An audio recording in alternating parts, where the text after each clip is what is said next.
The night species is often seen skipping across the water like a silver and white frisbee. It is also one of the surf fishermen's favorite to catch and very popular on the menu at local restaurants as well. Tonight we're talking pompano on the Florida Insider Fishing Report.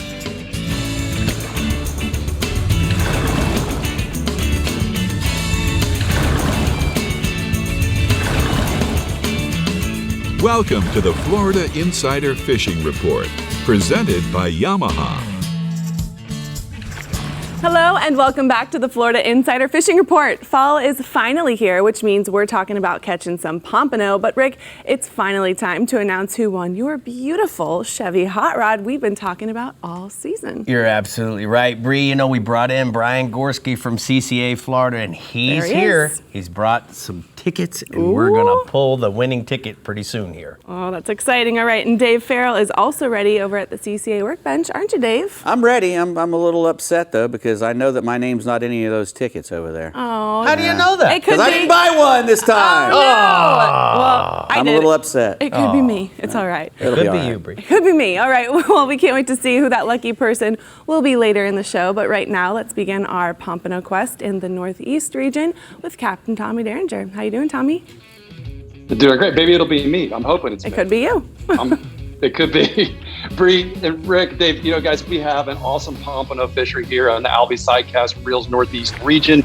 You know, we have a world-class beach pompano fishery, and they can be found inshore and in the backcountry as well. Now, probably the best time to fish for pompano is when that water temperature is right around 70 degrees. And I spoke to one of our resident pompano experts, Noel Kuhn.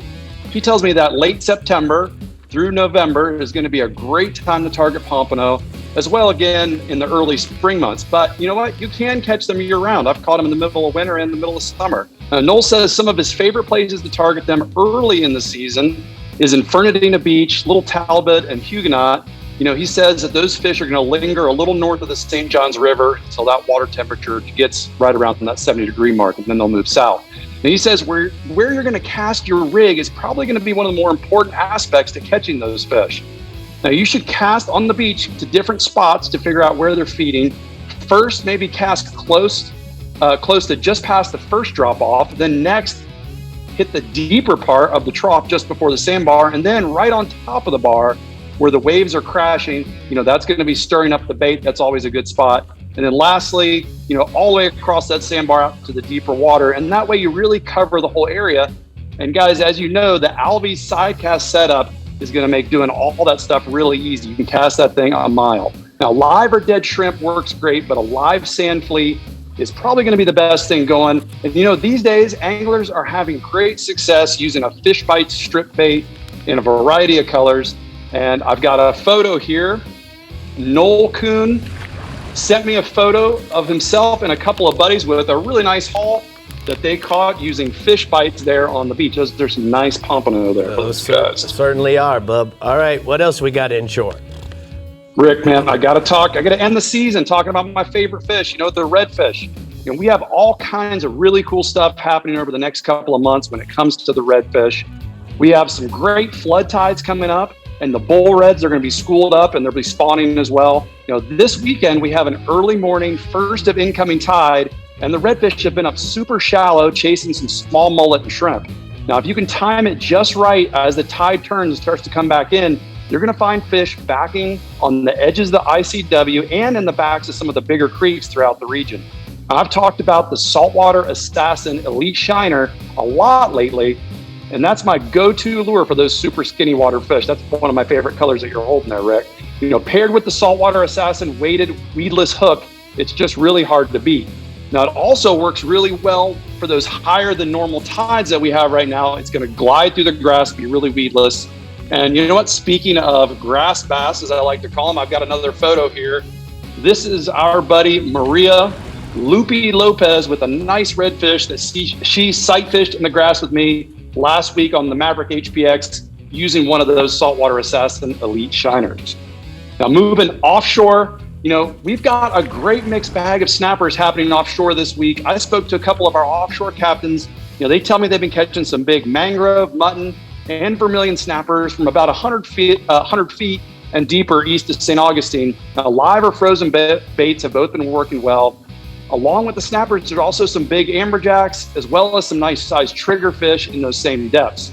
I also spoke to Captain Jimmy Laidler from thelegendfishing.com, and he tells me they've been on a great mutton snapper bite, and that it's only going to get better over the next couple of weeks. And he said the key is a long 40 to 50 foot Diamond Fishing Products fluorocarbon leader, and that 60-pound test. Jimmy said he's using a 6/0 Eagle Claw Trocar circle hook with like a half Boston mackerel or a whole sardine, so some big baits. And he says you're going to put that combo down and you're probably going to get bit every time. Now, also offshore, the grouper bite continues to be good this week. And, we're going to have some northeast winds. It's going to cool down a little bit over the next couple of days. It should only get better as it pushes some of those bigger grouper down into the region. Captain Billy Hunsicker from the EndlessSummerCharters.com, he told me that he's fishing in 150 feet and deeper, and he's really been catching some huge gags. Big live baits and big dead baits, along with some heavy tackle, is going to be the key to cranking those monster groupers up away from their hidey holes. And guys, I've got one last picture here. This is Mallory Hendricks with a nice gag grouper to end the season.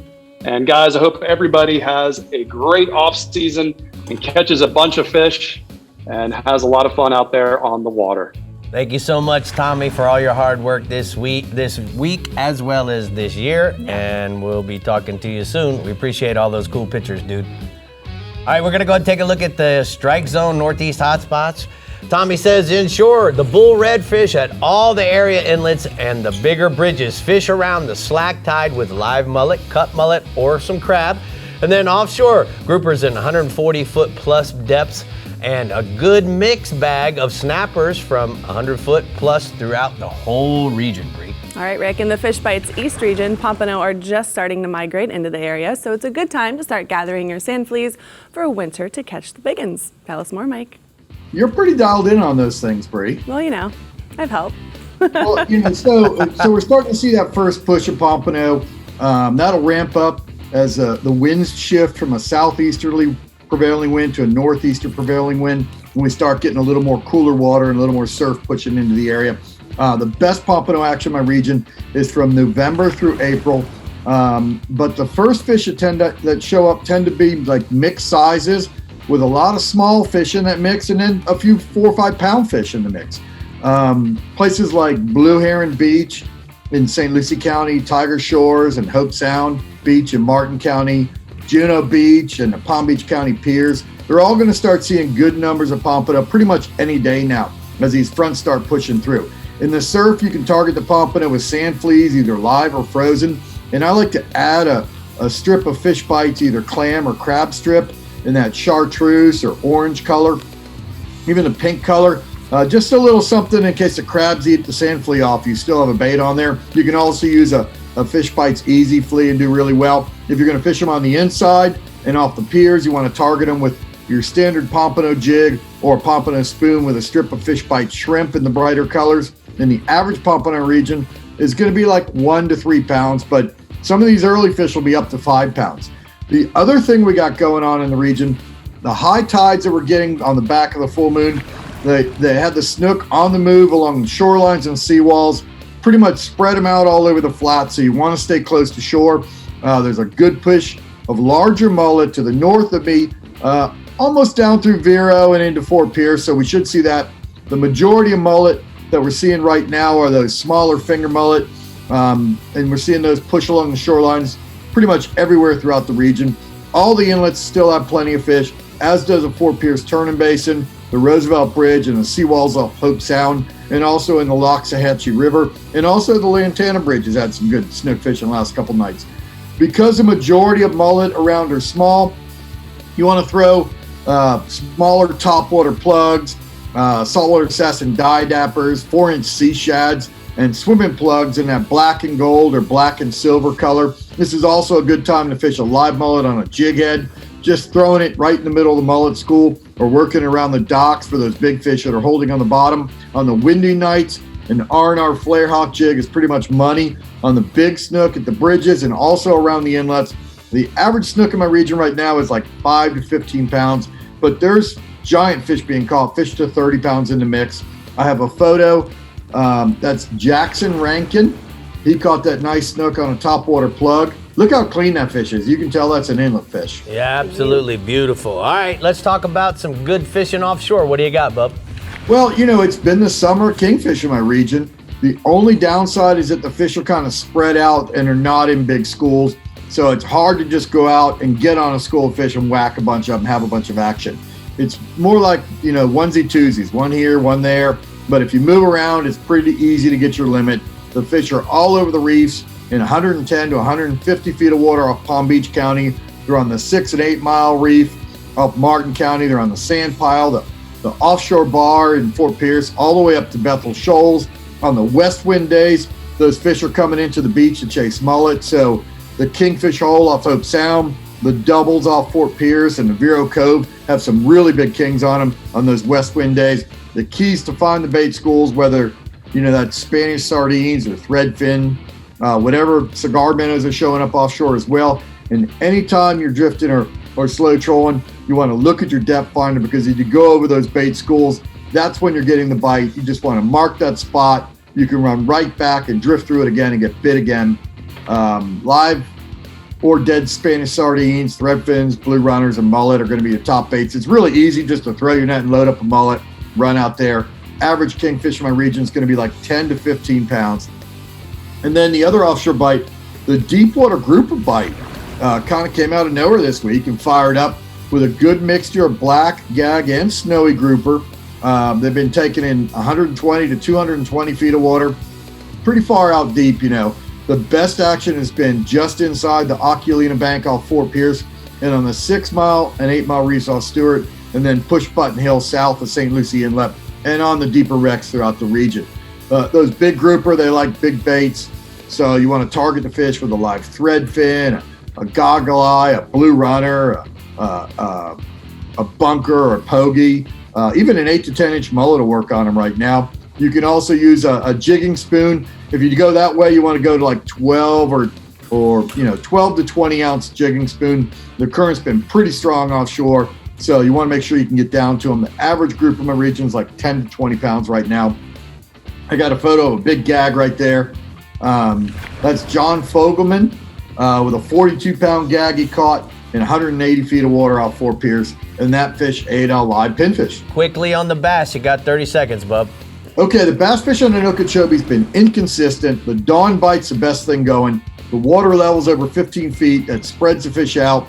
But, the dawn shad bite for the schooling fish has been the solid bite along the Kissimmee grass fields near Second Point, Harney Pond, the Monkey Box, and the Clewiston Water Tower. You can throw topwater plugs, vapor shads, dye dappers, elite shiners, a white spinnerbait, anything that looks like a shad. From there, you want to go to live shiners, work the scattered grass lines on the outside, or pitch creature bait on the cattails.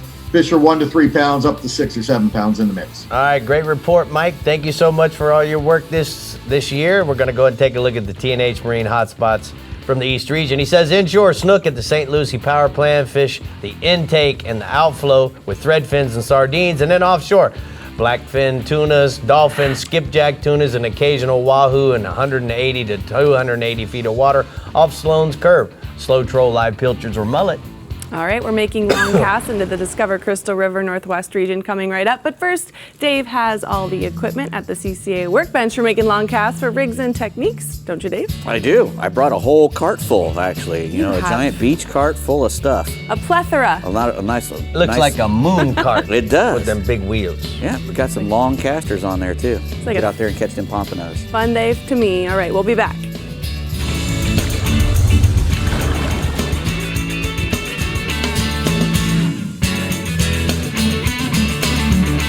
Well, we're here at the CCA workbench, and it's time for the Academy Sports and Outdoors Rigs and Techniques. Dave? Yes, sir. Pompanos is what we're talking about tonight. Yeah, I've really started fishing for them really hard the last couple of years. I just when I started messing around with the Alvies, I really got into it hard. So I've talked to a lot of really good guys, Rich Vidalich and another Bark at Fish Bites, a bunch of guys, and I've learned quite a bit, so I'd like to share a little bit of what I've learned over the last couple of years. Well, Pompano they're a jackfish. One of the really good edible jacks. You know, there's a lot of, you don't want to eat a Jack Crevalle. Well, some people eat Jack Crevalles, but there's a lot of jackfish that aren't that tasty, but this guy is excellent. So a lot of money and time is spent by a lot of guys all around Florida to try to catch them.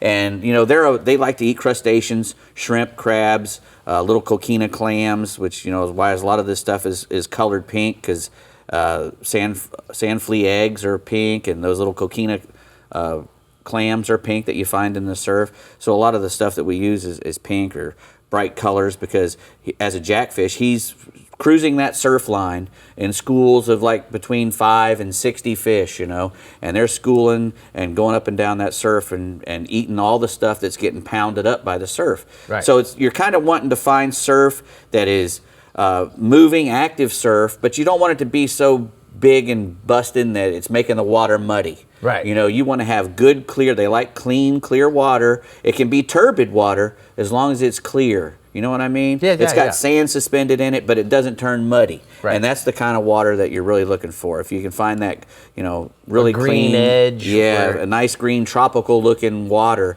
that's when you're usually going to get into those, and permit. Because this time of year, we can catch permits and pompanos on the same rigs and doing the same stuff. Not only are we catching pompanos, we're also catching whiting and Spanish mackerels and bluefish, all on the same stuff at the same time. So you want to talk about one of the rigs? First off, we're going to talk about that one right there. You know, that's a big surf casting rod, an Alvi one, 13-foot long, and this is a typical pompano rig.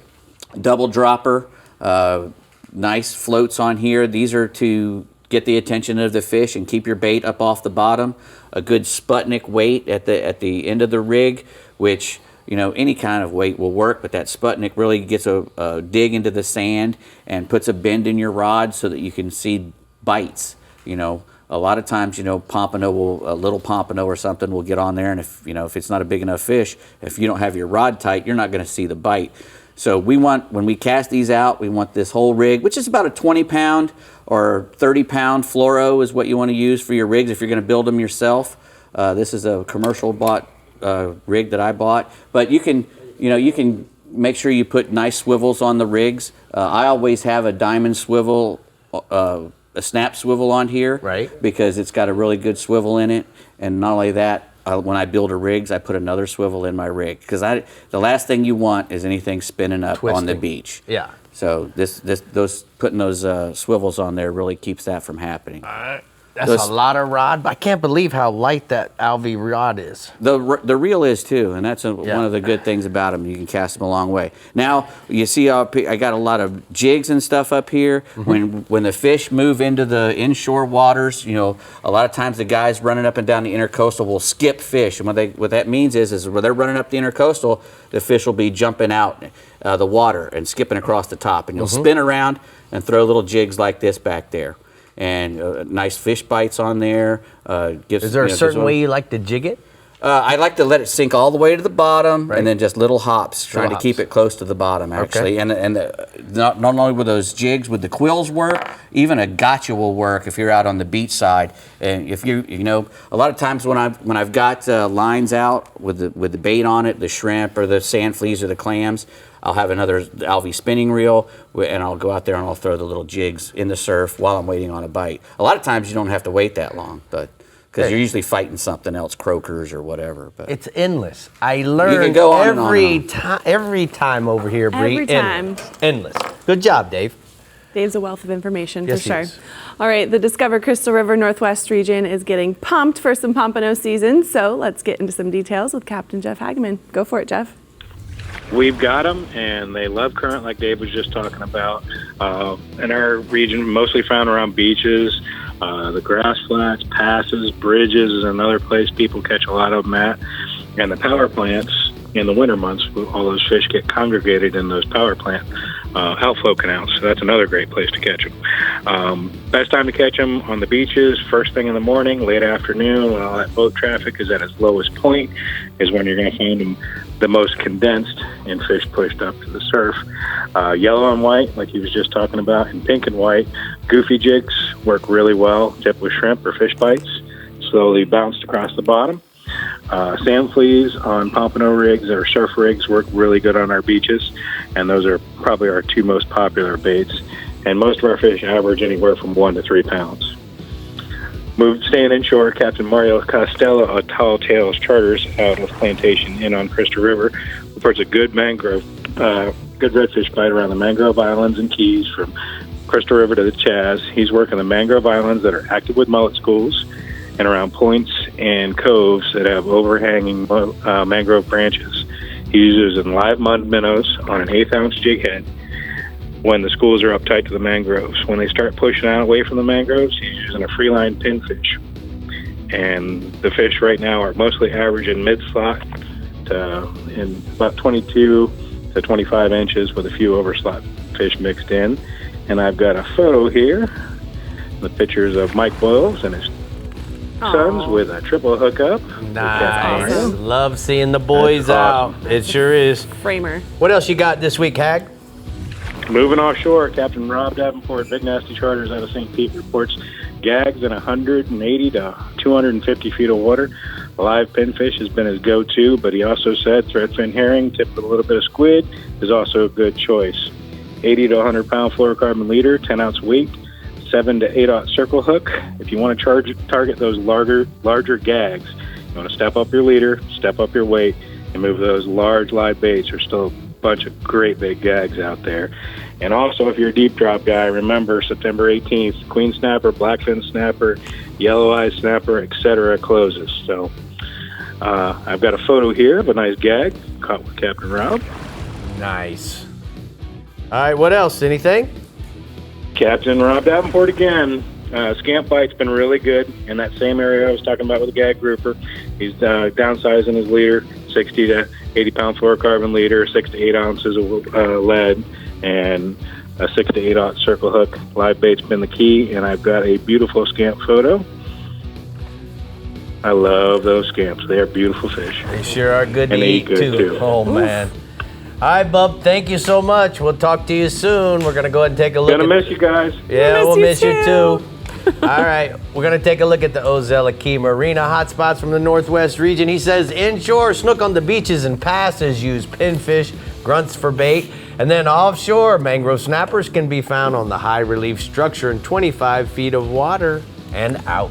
Well, Rick, entering a pompano this summer in the CCA Florida Star Conservation Division could have won you some cool prizes. Yes. You can still join in the celebration, even if you did not enter in the competition, by attending this year's award ceremony presented by Discover Crystal River on October 9th in Crystal River. Everyone's invited to enjoy an evening of entertainment, a great swag bag, dinner, drinks, and the awarding of nearly 100 winners. Go to ccaflstar.com to purchase your tickets. Sounds like a good time to me. I think you should go and take Mia and Leo.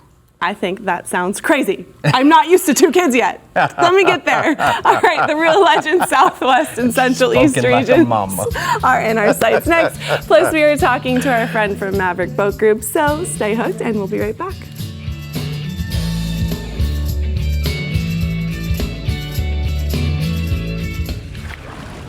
As you can see, my good buddy Charlie Johnson from Maverick Boat Group is with us. You know, Charlie, what's new at Maverick this year? There's a whole lot that's new, Rick. You know, we were bought the beginning of this past year by Malibu Boats Group, and they also own Pursuit Boats, and they Malibu Boats, those are ski boats, and then Cobalt Boats, all very high quality brands. So it's been a great fit with Maverickies, Pathfinder, and Cobia coming in. And these guys are really, really good on the manufacturing front, which is especially important right now, especially with the demand the way it is. So they're very good about building a whole lot of boats, but still maintaining that high level of quality. So let's talk a little bit about that. So now they have you said, the 3 brands, and now they've acquired the 4 Cobia, Hughes, Pathfinder, and Maverick. Right. We had a new facility that we launched in 2018. Is that correct? That's correct. Are they planning on expanding that building? Yeah, and they're already in the process of doing that. We're actually doubling that building. So it's going to be over 200,000 square feet of production space. So Go ahead. No, do you have any idea how many boats you're going to be able to push out? Well, we're looking at, probably in the neighborhood of 40 boats a week is what we're shooting for. Yeah, so we're really ramping it up. And not only is it giving us more capacity, but also it gives us a lot more room for tooling and that kind of stuff. So we're going to be able to bring out a lot of new products, and they're really good at that too. So that's pretty exciting. All right, now the news guy in me, new products, is there anything you can share with us? No, I'd have to kill you if I did. Can't do it. Well, you've been wanting to kill me for years anyway. Charlie, we're grateful that you're here. We appreciate the support that Pathfinder Boats gives us here on the Florida Insider Fishing Report. It's been a lot of years. And if somebody wants to know about any of the models, where would they go? Yeah, you can go to maverickboatgroup.com or Maverick Boats, Pathfinder Boats, Hughes Boats, Hughes.com as well, and cobiaboats.com. All right. Well, there you have it, guys. All right, Brie, where are we going next? All right, well, Captain Ronnie Houston is with us from the Real Legend Southwest region and has everything you need to know about catching pompano and beyond. Go for it, Ronnie. Well, it's been a great year representing the Real Legend Southwest region. The pompanos, there's several ways to find the pompano throughout the region. You can concentrate on grass flats, shoals, passes, beaches. And when you're in some of these areas, just keeping an eye out for fish. Keep your eye out on the open water. The fish will show themselves by simply skipping across the top of the water. And a lot of times, if you're looking forward as you're idling down a beach or a grass flat, they'll be skipping in the back of your prop wash, so you want to be looking in both directions. Often you will catch pompano in areas where you're just simply trout fishing. I strongly recommend light tackle, 2,500, 3,000 series reels, medium-sized rods. You can use light mono or light braid can be used. But one thing that could be a big deal is scent. Scent at times can be a big deal by simply tipping shrimp on your bucktails, your pompano jigs, your nylor lures, goofy jigs, or your tube jigs. Now, ideally fishing for pompano, you really want clear water. So if the water is cloudy or fishing that day can be tough, I strongly recommend using that shrimp and tipping them jigs. Got a prime example of a nice pompano recently caught on the southwest end of the region. Now, first side, the redfish. Now, that bite remains strong exactly throughout the whole region, whether it's artificials or live bait. Estero Bay, the area of the flats off the channel, as well as the eastern shoreline. You want to look out for mullet schools on the lower tides, on the flats, and then higher tides, mangrove shoreline. And to the south, Cool Key to Lostman's River. Now you say, that's a lot of area. All you simply want to do is pattern outer Gulf Islands. Here again, bait schools and roaming mullet. The fish aren't going to be too far away. There's plenty of opportunity to catch fish, and when you find them, reds right now are bunched up. Live pilchards, finger mullet on knocker rigs, as well as cut baits, Berkeley hijackers and jaywalkers, gold spoons and soft plastic shrimp and paddle tails in the jig head. I'll give you a prime example of some nice fish were caught. Proud to say at the Naples Take a Soldier fishing over the weekend, there's an example of some good reds all throughout the region. The offshore side's the permits. That's been great all year. It's been a great year. Fort Myers Beach Stump Pass, strictly focusing on wrecks. Water temperatures are still warm enough right now, as close as 6 miles and out to 25 miles. Simply drifting across, watching your bottom finder.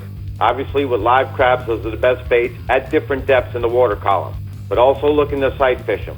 You'd also looking up, and if you have a trolling motor, that anchor mode's become great throughout the last couple years. It's been a great feature, become more popular, or you can simply run and gun to a lot of these wrecks. Number one bait's going to be the live crabs. Can't get that. You can also use bucktails tipped with shrimp, or the shrimp are looking pretty good size right now, even though it's late summer, a live shrimp. Last species is going to be the cobias. Indian Key to Wiggins Pass. Here we go again, fishing wrecks and artificial reefs. Basically the same pattern as the permit. Having patience, anchoring up, looking for the fish on top, especially in groups. Now, reports I have seen right now for the cobias, your slacker tides have been better. Fish seem to be roaming at the top, but also, if you can't see them at the top on them tides where there's a lot of current, simply chugging lures across the top to draw the fish up to the top and sight casting to the fish. Freelining live baits across the top or putting them on the bottom. Live herring, grunts, pinfish, artificial eels, and a variety of 5 to 10 inch swim baits. It's been a great year, especially with the new products. Bass Assassin with the RSB worms, been working great. Power Pole, that game changer with the Power Pole charge. 2 years in running, haven't had any issues. Go down with the newly upgraded trolling motor that I've been running since January. That's starting to come out. And most of all, Berkeley with their new HD topwater hijackers and jaywalkers. Look, try these baits in the off season, and next year I'll give you a full report on how those new Berkeley baits have been working for a year. All right, thank you so much. Midnight, we're going to go ahead and take a look at the Caddy Can Southwest hotspots. He says inshore, snook, Marco de Estero nighttime bite fishing the intercoastal docks and seawalls. Live shrimp and soft plastic shrimp imitations are going to work for the Snooks. And then offshore, permit cobia and mangrove snapper, fishing wrecks and artificial reefs in Naples to Sanibel, chumming, live crabs, live baits, and maybe even a swim bait or two will catch them. All right, our Real Legends Central East region, Captain Jim Ross, has all the tricks and treats for a great day of catching pompano in your future. So let's hear what they are. Hi, Jim. Hey gang, it's been a pleasure this year. I'm gonna hate to be off in the off season. We've had such a great time with all of our listeners and viewers out there. And in the off season, come up and say hey to me. But I tell you what, pompano are really getting ready to start to fire off in my region, and that's a good thing because guys that love to come down here and beach fish, this is your time of the year. And pure and jetty guys, guess what? You're in this game too. So you don't have to have a boat to catch these fish. That's what's really cool about them. Sand fleas, shrimp, fish bites, they're all great baits. You can put them on those 2-drop rigs, 3-drop rigs, pompano rigs like we talked about. You can put them on a goofy jig or even a standard pompano style jig, when fishing jetties, beaches, and piers. And of course, one thing to remember is the fish move up and down the beach a lot. So if you get a bite, and you don't get another bite, move up the beach, and they typically feed into the current. So move up the beach in the direction the current is flowing from, and you may reestablish that school again and start catching those fish again. Most of our pompano are pretty small, but they're gonna get bigger as we come into the fall time.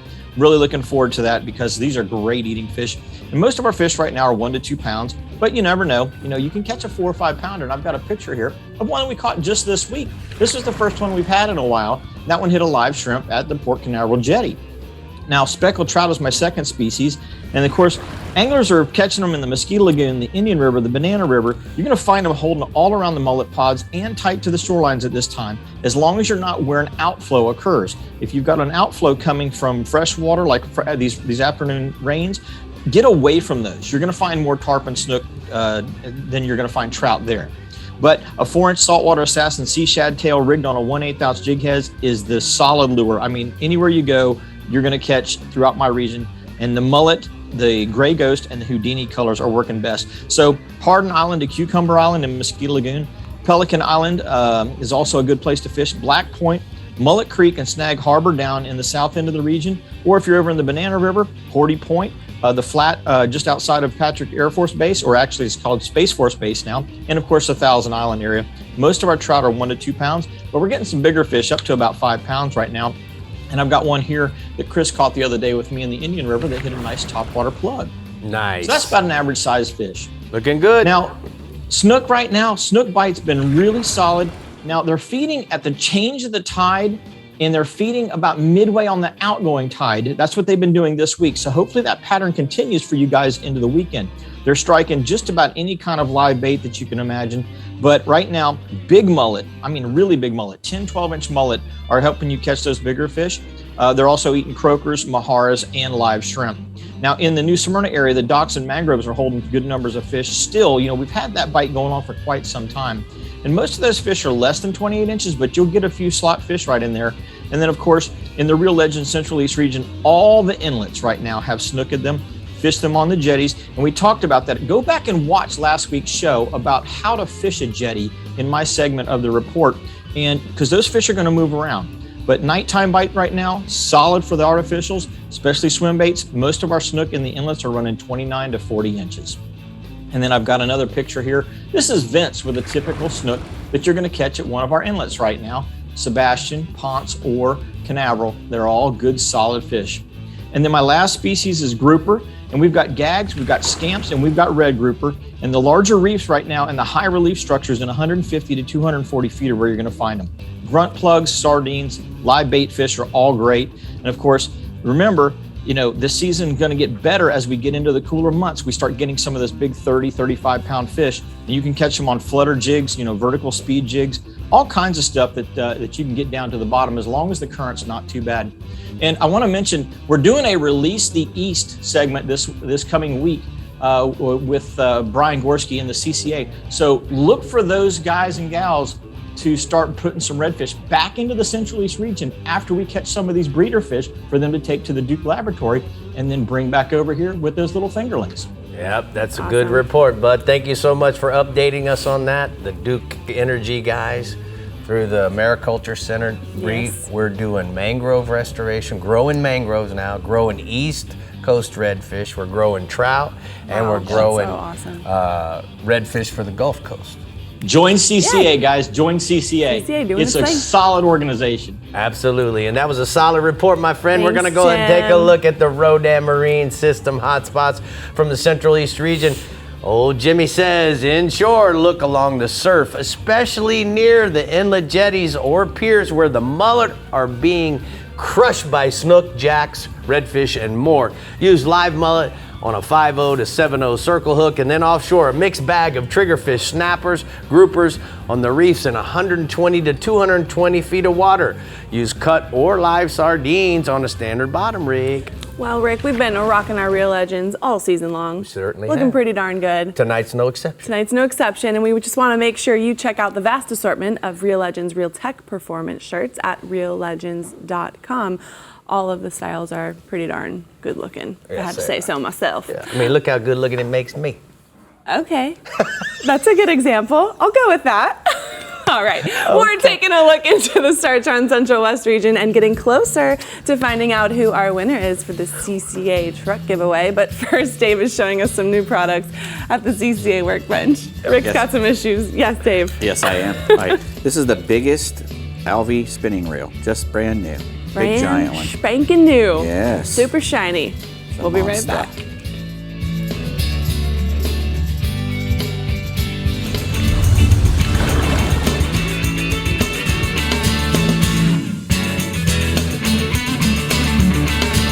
Dave, it's time for the Taco Marine Troll the Edge new products here at the CCA workbench, and let's just jump right into it. Trolling down the line. Yes, sir. We're going to start here with the Alvy Orbiter, the OSR 160. Like I was saying before, it's the biggest spinning reel in the Alvy fleet now. It's it's a giant, big spinning reel. Holds your 30, 40-pound test line that you want to put on. Designed in Australia, it's got 9+1 stainless ball bearings, and it was tested for a year in over 3 countries. So they've been working it out pretty good. It's got a 4.71 to 1 ratio. It's got an aluminum body, a cut brass pinion gear. It's reinforced carbon rotor on there, and anodized spool, laser engraved lip, so it gets a really smooth lip, so it'll cast a long ways. Left and right, obviously, you can switch it back and forth. Carbon disc drags inside. I really like it because it's got that big thick bail arm there, so it won't get crushed when you put it in and out of the car. Right. And it gives you 32 pounds of drag. Wow. So, yeah, that's more than you're going to hold most of the time standing up. That's a big crank. Yeah, it is. It is, and it cranks around. So, if you want to put that on a surf rod or even just a big rod to pitch to cobias or whatever, that's a big rod big reel that'll do it. Where do we go to find it? AlvyUS.com. All right. Next, we got the Fiber Techs and Supply Company's Feral Kit. Standard Feral Kit. Anyway, not to be mistaken, but a Dave Feral Kit. It's to repair a broken push pole. I've never broke mine. Oh, boy. I don't use it that much. We have broke plenty of them in the Murphy house. I had my own run for a while, and now my son Ridge is into the breaking push poles, which we're learning how to put them back together. The thing I love about this kit... You're trying to break that 7'2" is what you're trying to do. You're trying to jump over stuff with it. Exactly. Pole vaulting in a little... When you're a midget, you pole vault over avocado trees in the Redlands. There you go. So, dude, I'm going to tell you, I love about this is you got the sandpaper, which you can grind out the inside. The key to repairing your push pole is that you got to make sure that both connections are square. So you just use a file, rasp file, get them smooth. Then pre-fit. Don't put any glue on this. Make sure that you spin the pole around so that you're going to have not a huge gap on one side or the other.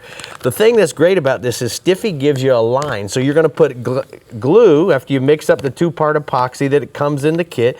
You're going to put glue on this amount. You're going to push that into the push pole like so.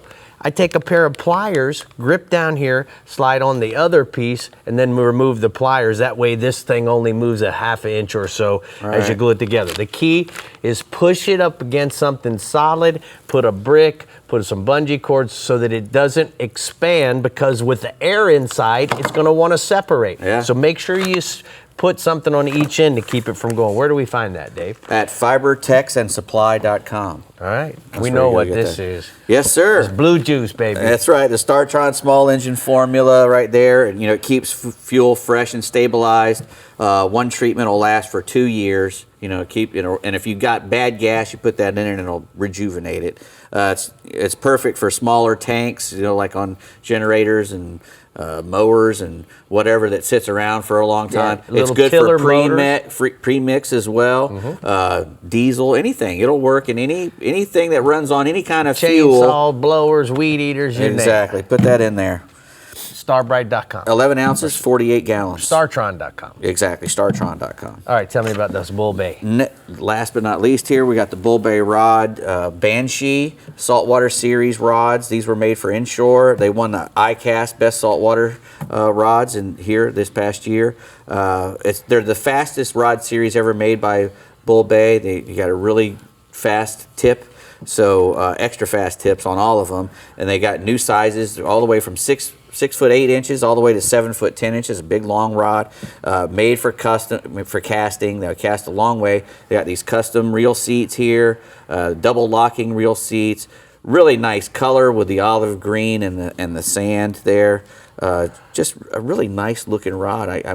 It's no wonder that they won. I like how short the grip is so it doesn't get caught on windy days. Tangle-free guides all the way down and the custom EVA grips on there. That's really nice. Really nice. Where do we go to find it, Dave? BullBayRods.com. All right, Brie, where do we go to find the next region? All right, well, we're chatting with our resident captain in the StarTron Central West region who is super excited about this week's species. Aren't you, Jeff? You know it. I've been a Pompano man my whole life. I call them golden nuggets. Because they do. When you first catch them, they're mostly silver, but you lay them on that deck of the boat or put them in a cooler and they turn gold. But anyway, it is one of my favorite species and always has been, and we have no shortage of them in the StarTron Central West region. And I believe we get a migratory push in the winter and then in the late summer, which is right around now. But we have lots of residential fish. And probably if you wanted to target a pompano tomorrow, I would tell you your best bet would be wait for the incoming tide and go fish any of our inlets. Some of our inlets are only 12 foot deep. Some of them are 20 foot deep. But there's always an eddy along a rock shoreline in an inlet where those fish seem to hold up. And you've got to put your time in discovering those edges. Once you found them, and I like to use the U-Pro Pompano Flats Jig, which comes in quarter to half, I think even to 3/4.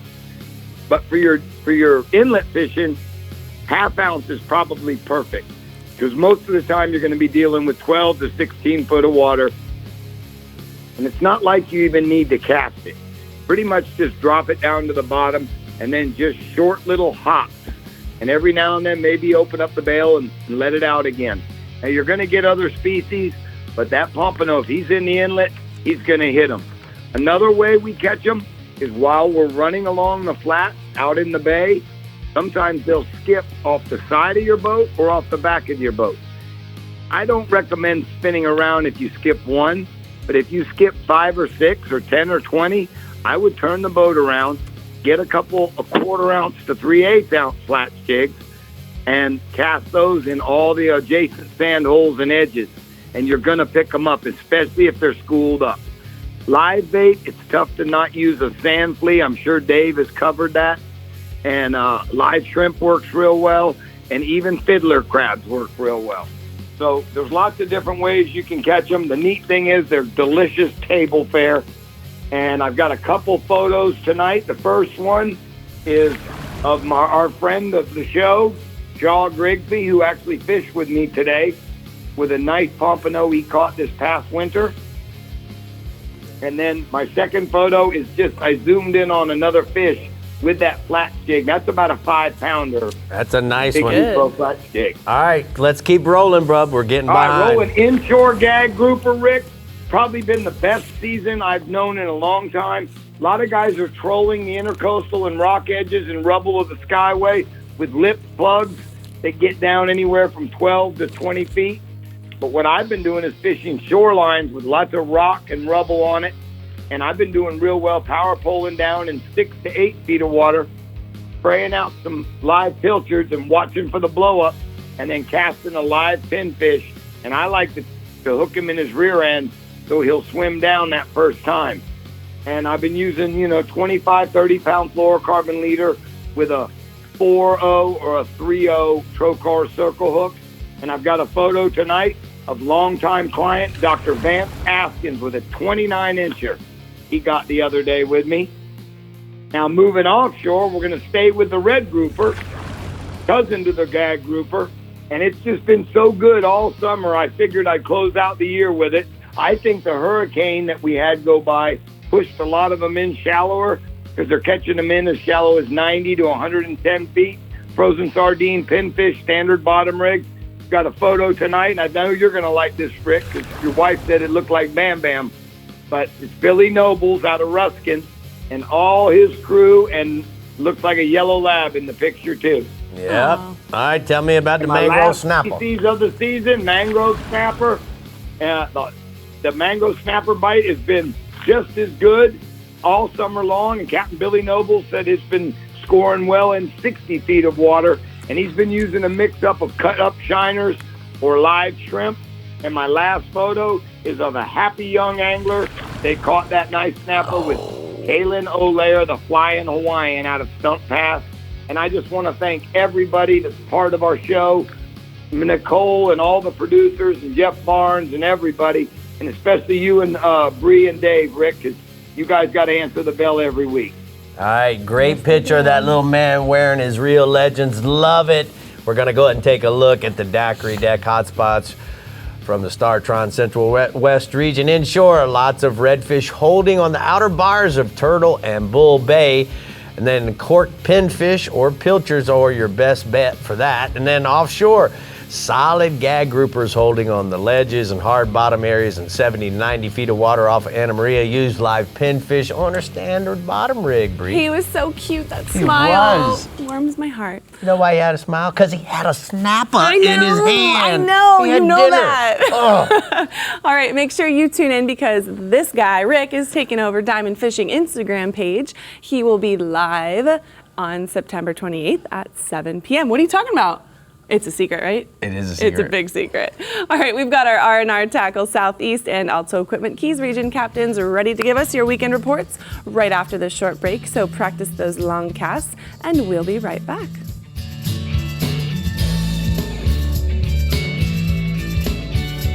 All right, the Pompano search is on in the R&R Tackle Southeast region. So Captain Jimbo, let's hear why they are such a popular species. Go for it.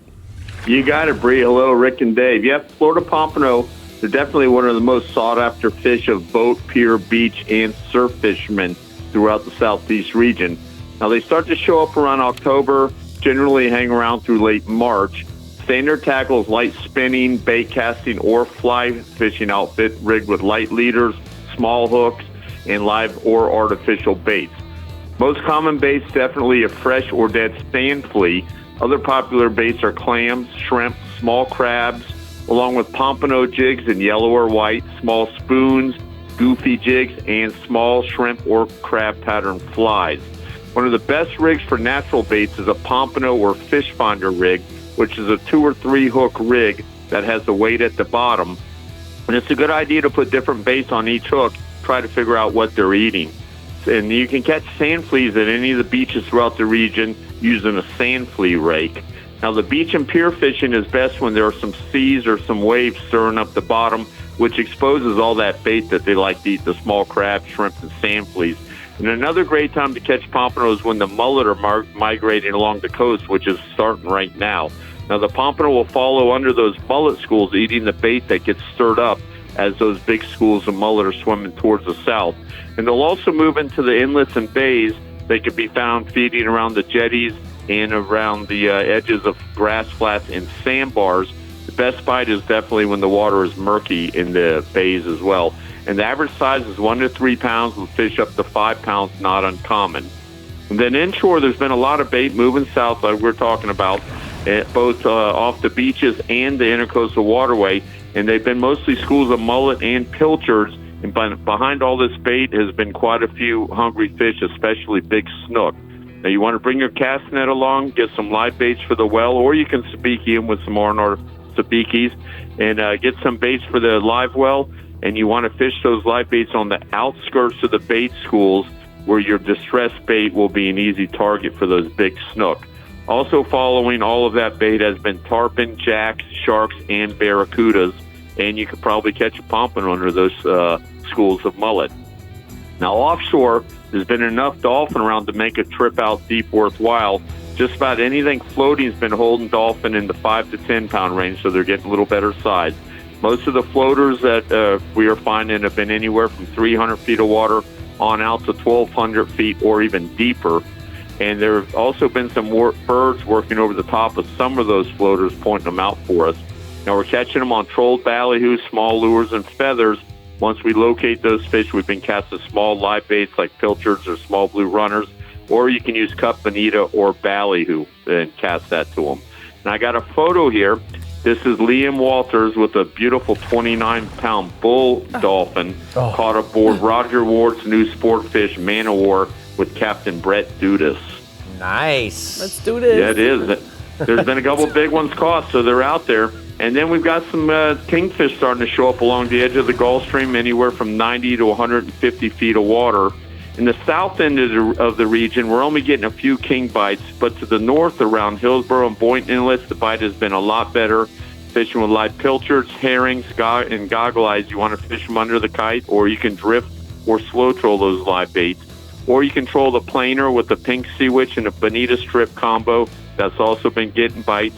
Most of these kings have been in the roughly 10-pound range, but there have been a few fish up to 25 pounds caught. So, Jimbo, I got a question for you. You know, what's going to happen in the next, after you get a couple cold fronts? I know, like down in Flamingo, it'll trigger the cooler water, which will create a monster snook bite. What is a couple cold fronts going to do for your offshore fishing right here off of your east region? Well, we got bait starting to show up, so that's going to improve the inshore and offshore fishing. We should still see dolphin for the next month, but just in the last few days, there's been a number of sails caught, some wahoos caught, so guys have been putting a little effort along the edge of the Gulf Stream.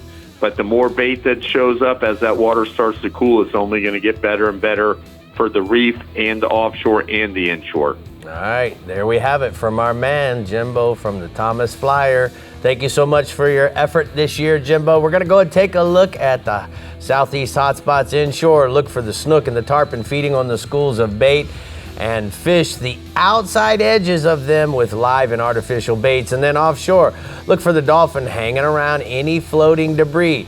4 to 12 miles offshore is where they're eating cut, live, and trolled baits, Brie. That was a beautiful bowl. Picture. It was. Man. Great picture. All right, there's plenty of fish in the sea in the Alto Equipment Keys region. So while we're waiting to catch some pompano, let's see what else is biting with Captain Randy Tao. Hey, good evening, fish fans.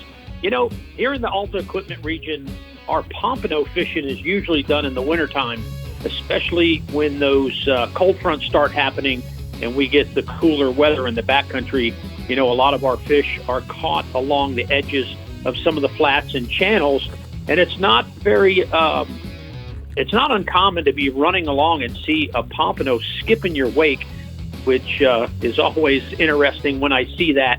And sometimes you can stop the boat right there and turn around and catch a few. Now, we use a pompano jig. There's actually a jig kind of targeting pompano. It's a yellow, short-haired nylon jig, and tip that with a shrimp. And a lot of pompano are caught with that setup. Now, you want to find some hard bottom. That's usually better than like a muddy or a grass bottom. And we have some shell bottom, we call it, where it's not hard pan bottom, but it's kind of shelly. And they seem to like that a lot. If you catch one, there's probably more than one.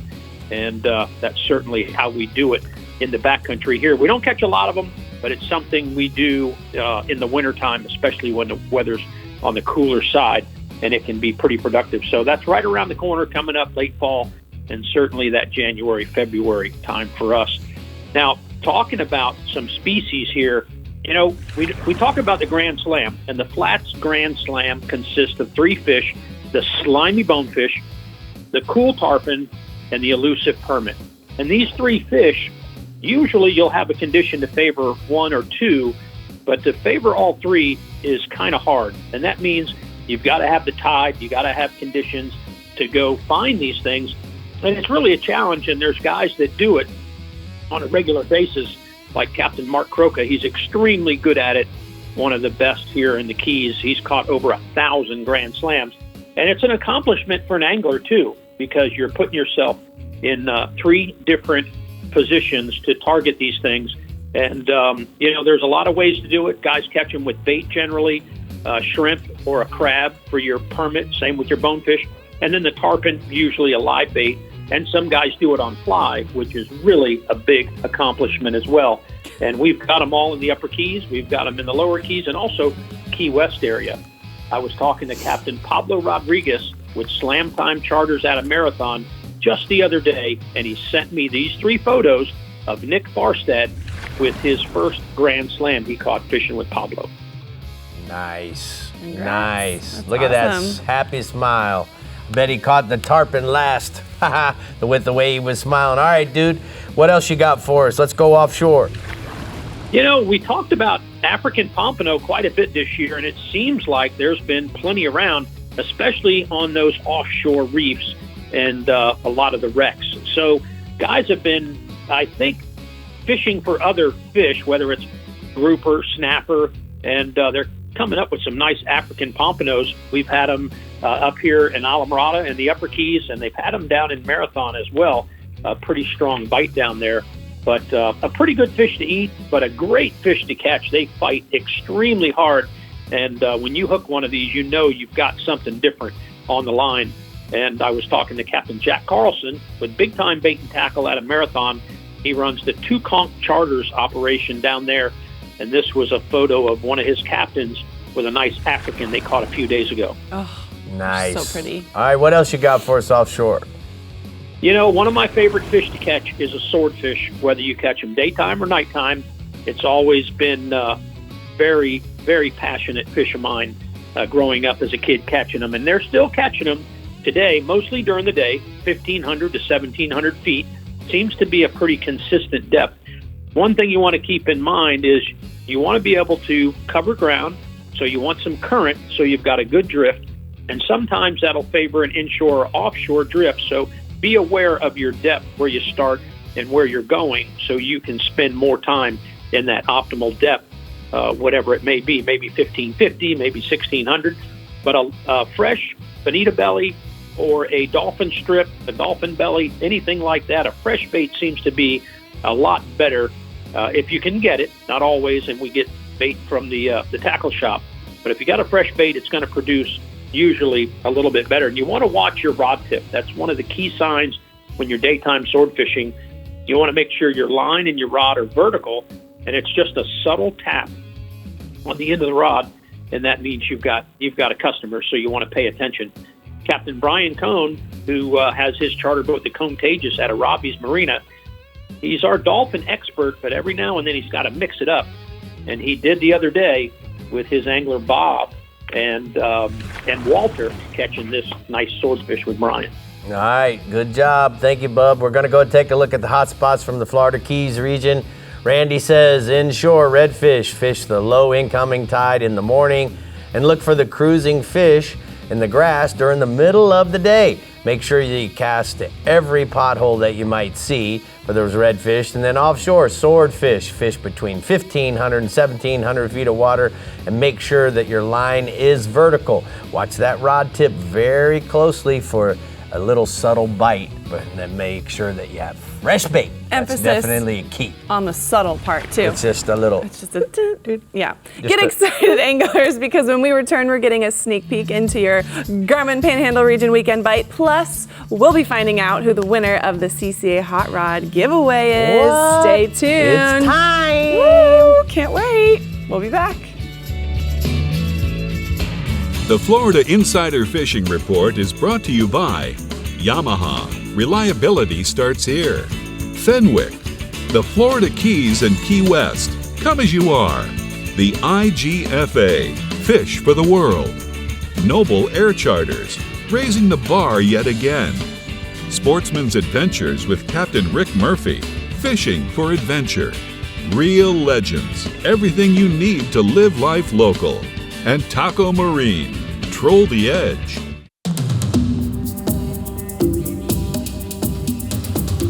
It's one of the most ancient forms of hide-and-seek known to man. And nobody knows how to play the fishing game better than the backcountry guides and offshore captains of the Florida Keys and Key West. Ready or not, here we come. At Florida Coast Equipment, we understand you don't work banker's hours, so neither do we. You have a business to run, you have a family to feed, and you need your machine up and running. So our service team and our parts department will be there. If that means we have to stay late, we'll do it. If we have to start early, we'll do it. Because at the end of the day, you want equipment you can depend on and people you can trust, and we have a service team that will be there to service you. Pump up the performance in all of your engines.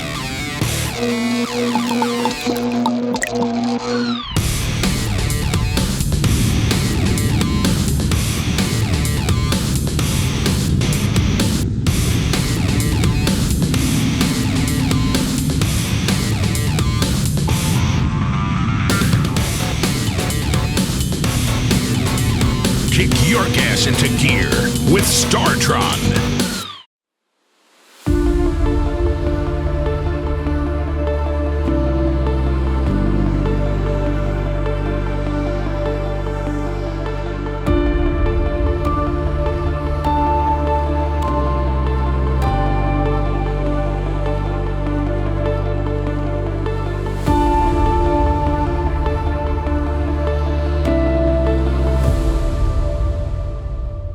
Today's Power Pole tip is about the emergency start feature that's built into the charge.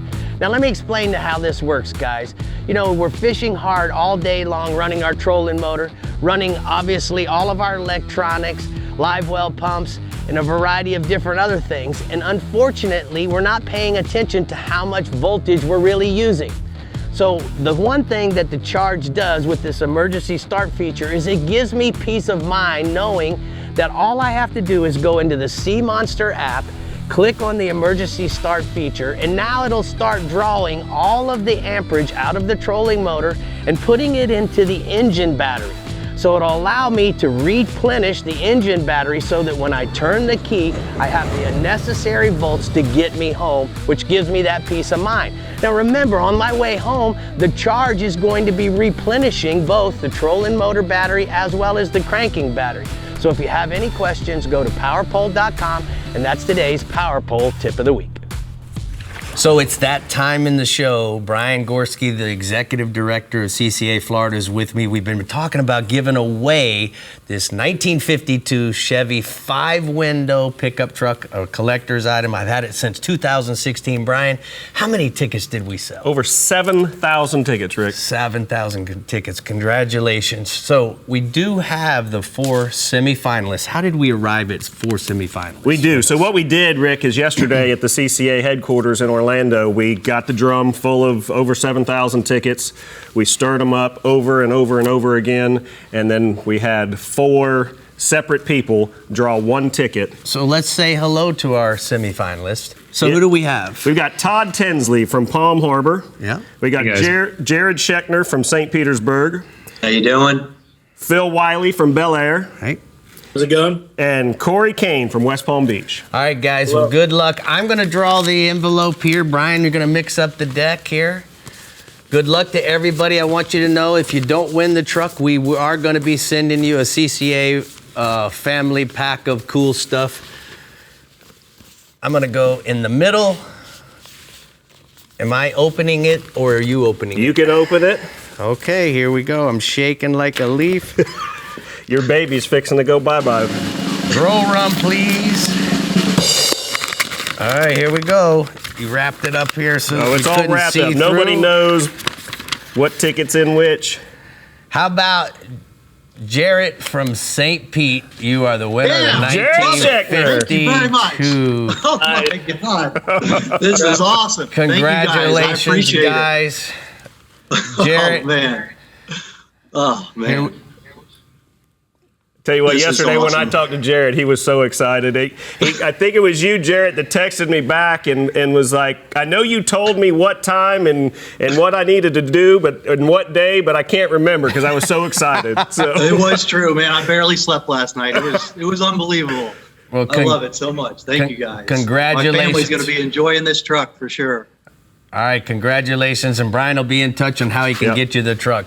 Congratulations, Okay, my thank friend. you And very much. thanks to all the contestants, all over 7,000, and to the rest of the finalists. Congratulations. And Rick, thank you and Kathy for the generous donation. You guys are awesome. You're welcome. Bree, we got to go to another place, though. Where are we going? What region's next? All right, let's go. Congratulations, Jared. All right, it's time for the Garmin Panhandle region, so get your sand fleas, fish bites, and sand spikes ready to head to the beach. Close us out, Pat. Hey, Bree, I wish I was Jarrett, but tell you what, with over 100 miles of white sand beaches and mostly clear water, Panhandle anglers have plenty of places to fish with pompano. Our best pompano fishing is March, April, and May, and then again, September till October. Midsummer, the June weed along the beaches can be problematic for surf fishing and kind of, it's just too thick a lot of times, but right now it's starting to clear out. Cape Sandblast, Shell Island, Holiday Island, Gulf Islands National Seashore, and Fort Pickens are all popular and really good pompano fishing areas, but really anywhere with a good sandbar setup can be excellent for pompano fishing. Look for spots where that outer sandbar and inner bar make a pinch point for fish traveling up and down the beach, or look for areas where you have a deep pool near shore. Sand fleas tipped with fish bites on set rigs. Fish from a sand spike are the most popular and probably the most productive way to pompano fish. But an alternative, and also my favorite, is to jig fish them by trolling motor and down the first bar. I keep the sun and the wind to my back, and I cast when I see them. I look for dinner plate flashes. I mean, it's pretty fun, interactive fishing. Chartreuse, pink, and cream-colored short-skirted pompano jigs and wacky jigs are the way to go. And I'm looking forward to this fall pompano fishing. But staying inshore, I've heard this summer referred many times as the summer of mangroves, because of how good the Bay Mangrove Snapper fishing has been. Reports of good snapper fishing in all of the bays, Pensacola to Panama City, and some nice size ones as well, particularly for inshore. Definitely structure-oriented. Fish hard structure in deeper bay areas. The closer to the inlets, the better. It's definitely a bait fishery. Small pilchards, baby herring, shrimp, and tiny pinfish being great baits. Use the lightest leader you can and a small hook, basically stealthy terminal tackle. And there's a photo sent in by Captain Jonathan Goodhart showing how fat and healthy the mangroves are that you've been catching in Choctaw Bay. And you get a couple of nice dinner fillets off of that stuff. How much does that fish weigh, Pat? It's hard to tell with the picture. Three I'd say pounds? probably 2.5 pounds, Okay, Rick. I mean, there really are nice, healthy mangroves for the bay this time of year. All right, you got some healthy kingfish. Tell me about the kingfishing. Yeah, offshore, the king mackerel fishing has been good this past week, not only in quantity, Rick, but also in quality. There's some bigger fish showing up. Diving plugs and spoons will catch their fair share of kings, but live bait is the way to go. Cigar minnows, herrings, and blue runners are your preferred baits. Bump troll your baits around bait schools or over natural and artificial bottom structure. And you want to nose hook your baits on a stinger rig. If the bite is slow, use wire between the nose hook and the stinger rig, or the stinger hook. But tie 60 to 80 pound mono to your nose hook instead of having a wire leader up there. You may get cut off a few times, but you're going to be rewarded with more bites. And the stealthier setup will be more enticing to any blackfins that are around, and there are some blackfins around right now. There's a photo sent in by Captain Alex Hare on the silver lining out of Destin with a happy client with a nice king. Alex has been consistently catching a mess of kings on his trips, really for the past several weeks. And then staying offshore, and finally offshore, the deeper, head out deeper. Pull a mixed spread for dolphin, wahoo, and billfish. I've mentioned the past few weeks, white marlin fishing has been good, but other pelagics, particularly wahoo, can be good as well. Depending on the water quality, you want to start fishing just past the edge at 300 feet or so of water. But certainly once you get past that 100 fathom line, you should definitely get your lines in. But with that being said, there has been a bunch of nice dolphin within a few miles off the beach just the past few days. Look for that surface structure. Offshore, maximize your chances by pulling small lures and baits to entice dolphin or tunas, but also some larger profile baits for the bigger fish. Use a minimum of 50-pound class tackle. Your next bite could very well come from a big blue marlin. Also, keep your options open by having some spin and tackle rig with jigs, poppers, or live bait hooks in case you find a floater loaded up with mahis or some surface feeding yellowfin. Fall is one of my favorite times to be offshore. You never know what you're going to find. And guys, thanks so much for another great season, and I appreciate everybody's input for making these reports viable. Well, thank you so much, Pat. Good luck with your offshore fishing. I know the fall is your favorite time of year, but we are going to go ahead and take a look at the blue water outrigger hotspots from the Panhandle region. He says, big schools of big jack crevalles in the Santa Rosa Sound, cast topwater plugs and work them fast. And then offshore, kingfish on the live bait over natural bottom and wrecks in 80 to 150 feet of water, Brie. Right, Rick, the reports are in.